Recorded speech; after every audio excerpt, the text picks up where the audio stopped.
Assalamualaikum dan selamat malam.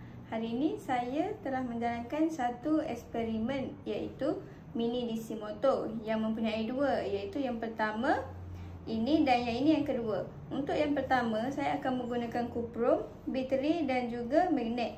Okey, caranya adalah kita bentukkan kuprum kepada bentuk macam ni. Seterusnya lekatkan magnet kepada bateri dan kita letakkan kuprum di atas bateri.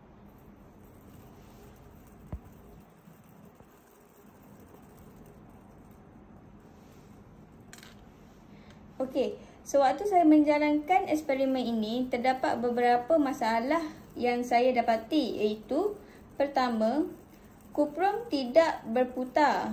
Ini kerana kuprum ini perlu digosok dengan kertas pasir terlebih dahulu, barulah dia akan berputar dengan baik.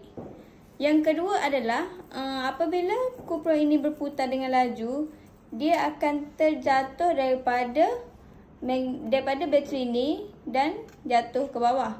Jadi saya mengambil satu cara dengan mengetuk bahagian atas bateri ini menggunakan screwdriver untuk menjadikan bahagian di tengah ini lebih dalam dan ia lebih stabil lah.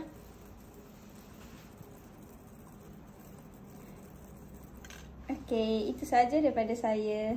Okey, baiklah, sekarang saya akan menjalankan uji kaji yang kedua, iaitu mini DC yang kedua dengan menggunakan kuprum, magnet, 2 pin dan juga bateri.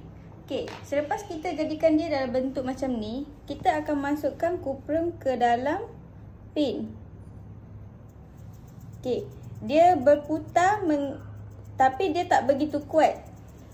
Seterusnya saya akan cuba tambahkan satu lagi magnet. Okey, kalau anda nampak dia tak bergerak sebab dia punya ni yang tidak digoreskan ni berada di pin. Jadi kita alihkan dia sedikit ke sini dan kita bantu dia untuk bergerak. Okey, dah jadi.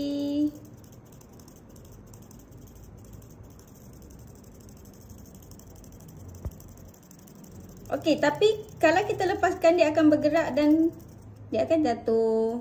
Jadi kita akan kekalkan dia di keadaan macam ni.